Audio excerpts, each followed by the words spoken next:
হাজী গোলাম দস্তগীর সময়কার পাট ও বস্ত্র মন্ত্রী, ওনারা একটা নারায়ণগঞ্জ জেলা সমিতি আছে।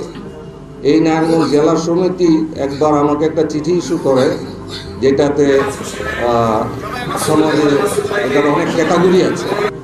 সমাজে বিভিন্ন সামাজিক কর্মকাণ্ড জন্য ওনারা আমাকে বৎসরে একবার যেটা করে, যেটা শ্রেষ্ঠ সন্তান হিসেবে নারায়ণগঞ্জের ওনারা এইটা দেয়। আমি এই পুরস্কারটা নিতে চাইনি, কিন্তু উনি একজন মন্ত্রী মানুষ। 3 মাস ওই চিঠি ইস্যু হওয়ার 3 মাস পরে বাধ্য হয়ে ওনার বাসা থেকে আমাকে একরকম একটু জোর করে, এটা আমার উপর একটু প্রেশার ছিল, যেটা নিতে হবে। একজন মন্ত্রী ডাকতেছে, আপনি মাসের পর মাস ঘুরাইতেছেন।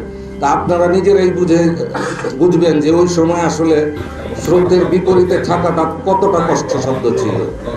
এইটা সেই পুরস্কার, সেটা আমাকে শ্রেষ্ঠ সন্তান হিসেবে বলেছিল ওই চিঠি, ওই পুরস্কার ক্রেজটা। এরপরে যাই, এইখানে দেখেন ওই সময় উনি অর্থমন্ত্রী ছিল। এই অর্থমন্ত্রী মোহামেডান ক্লাবের একজন অনুরাগী, একজন সদস্য। আমরা মোহামেডান ক্লাব থেকে সিদ্ধান্ত হয়, প্রেসিডেন্ট সাহেব সিদ্ধান্ত নেয়, এবং ওই সিদ্ধান্তের ইয়েতে আমরা যারা ফুটবল এবং ক্রিকেট নিয়ে থাকি, আমরা ওনাকে ফুল দিতে গিয়েছিলাম ক্লাবের পক্ষ থেকে।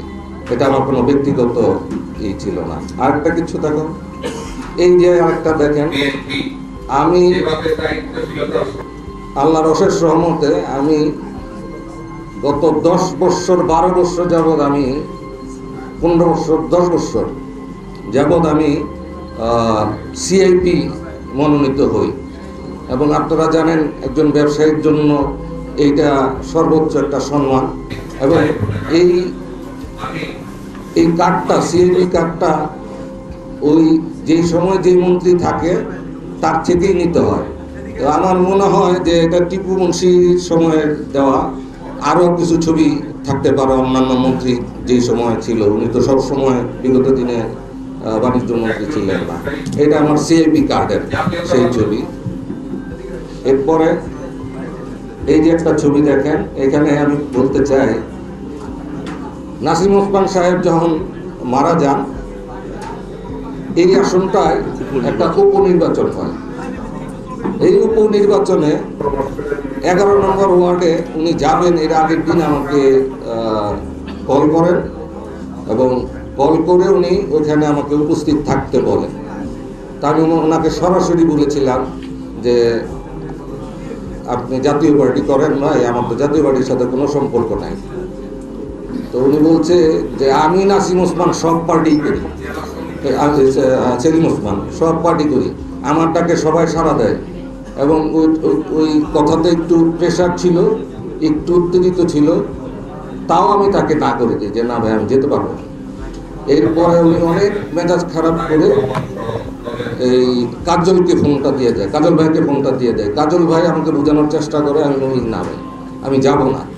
এরপরে সেলিম সাহেব আমার বাবাকে কল করে কিছু কথা বলার পরে আমার বাবা আমাকে কল করে বলে যে বাবা, যাও, তুমি তো ব্যবসা বাণিজ্য করো, এত বড় একটা ফ্যাক্টরি, এতদিনে তিল করে গড়ছো।